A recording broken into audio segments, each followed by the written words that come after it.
highest self. So I just birthed Consultoria de Fameras into my reality, and I am so ecstatic about it. I am going to invent a seat that is not like these dogmatic seats that they got, because this is old. My portal be numb by the time I get done riding. It making me not want to ride over at the space. Like, excuse you, who thought this up? And it's so funny because you can say not even a man, but like, why would you? Ugh, I don't even understand, but whatever. It more than likely was. And I get it. Most of us are consuming things that desensitize our beings infinitely. Like, I just got in touch with an infinite being from the past, and they're expansive, and they're prepared to drop another facet of consumption, and that's one of the main reasons why we're talking again. It's not ever random.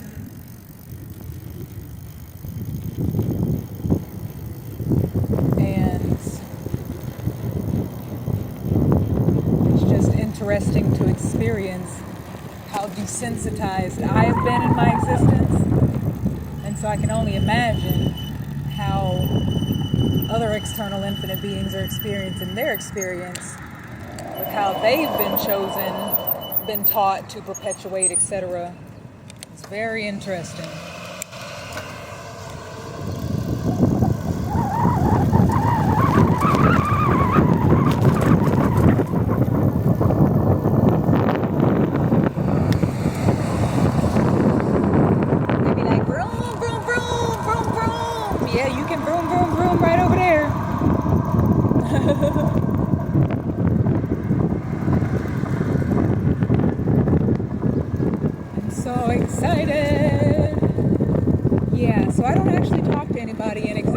Every so often, the foster parent says something. Every so often, her granddaughter says something. If I message them, they barely say anything, so I just stopped messaging.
I have transmuted bills in my existence by choice, and I wouldn't go back to living and claiming that restrictive title of adult, which is choosing to do the mundane task that another external energy deems necessary for my reality, because you're not transmuting them bills that you're trying, unsuccessful attempt for me at least, to give me.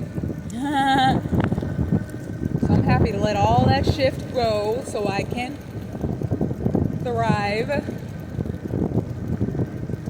We're on Yay 21 of the ASL Dictionary Remembrance.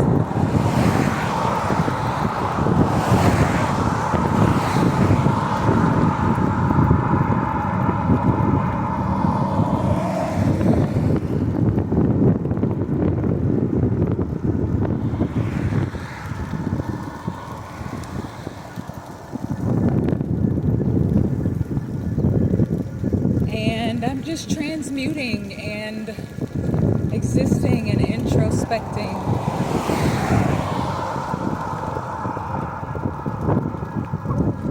expect us to speak very long. It seems that most of the experiences are very much fertilizer for my expansion. I don't even have phone service. I got one person's name saved in the phone. And they've had the same phone number since we were on around season 16 or before.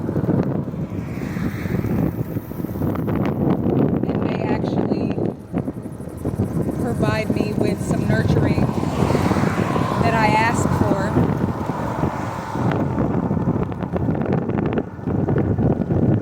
So that's an equal exchange of energy me and that being have. But other than that, I don't talk to nobody. And I prefer not to, because how you choose to speak to and about your facets and your experiences and how you choose to perpetuate with your free will. Me talking to you, and the simplest facet, me talking to you says that I condone how you're choosing to exist. And you got free will, you can do whatever you want. But I don't want to speak to energies who choose perpetual self-harm and dogmatic, fully abusive narratives. I don't want to talk to you. And the cognitive dissonance that you're choosing. And I just stand in an expansive space.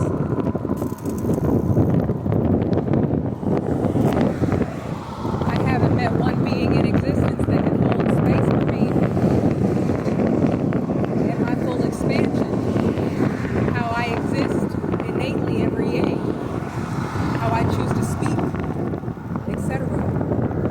So, I'm going to keep driving, creating space continuously as I do.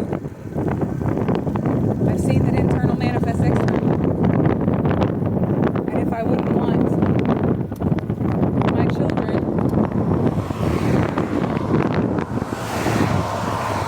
or even the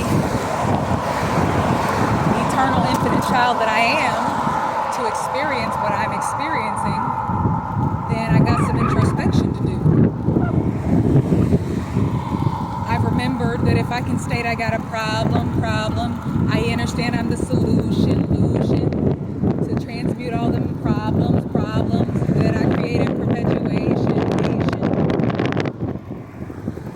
And this is how I sit in a state of constant eternal anthesis, growing, shifting, changing innately. How I choose to speak to and about my facets and experiences creates matter around me. And so I choose expansive, eternal nurturing.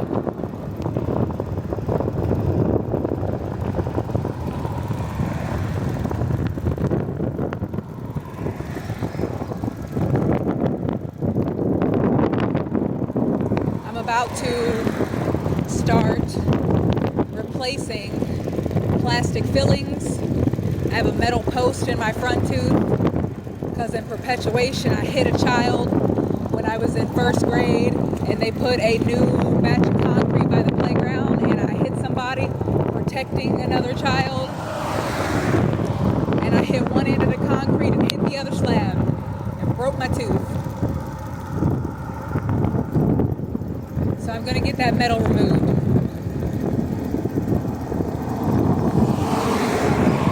After I have, so it'll be 4, sadly,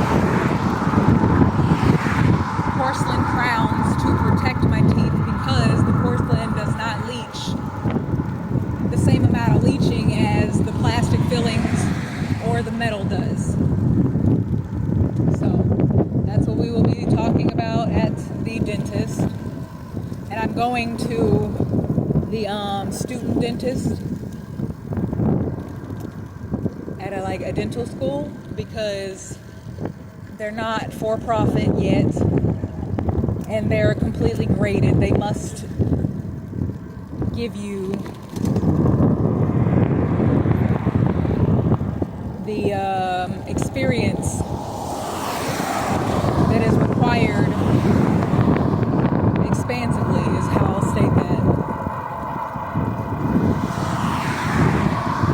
last person who shouldn't have even been touching my teeth.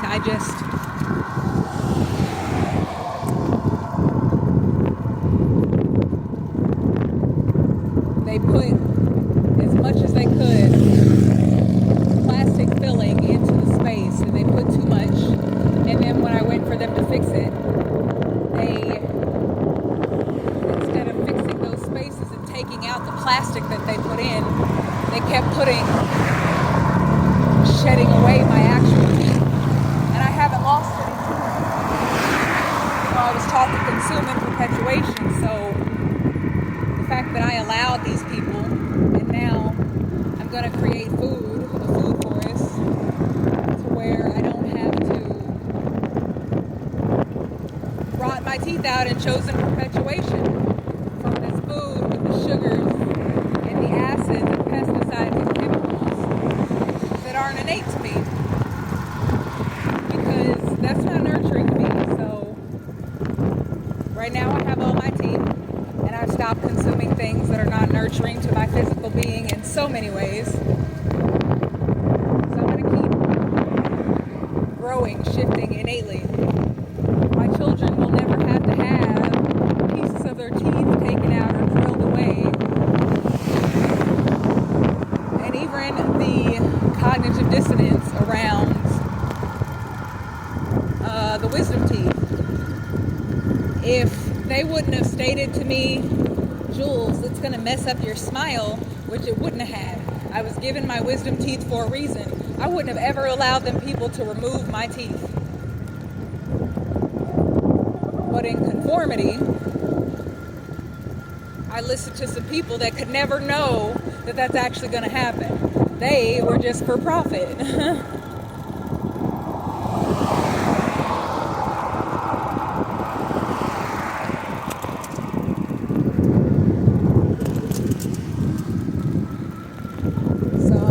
Creating space to not live in that, because that's not nurturing to me either.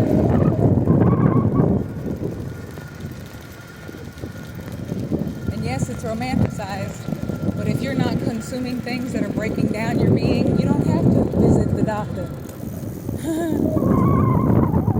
I've seen it for a fact. I forgot I got a package. My thorn-proof working gloves. Adios, todzins, pa'alam, namaste.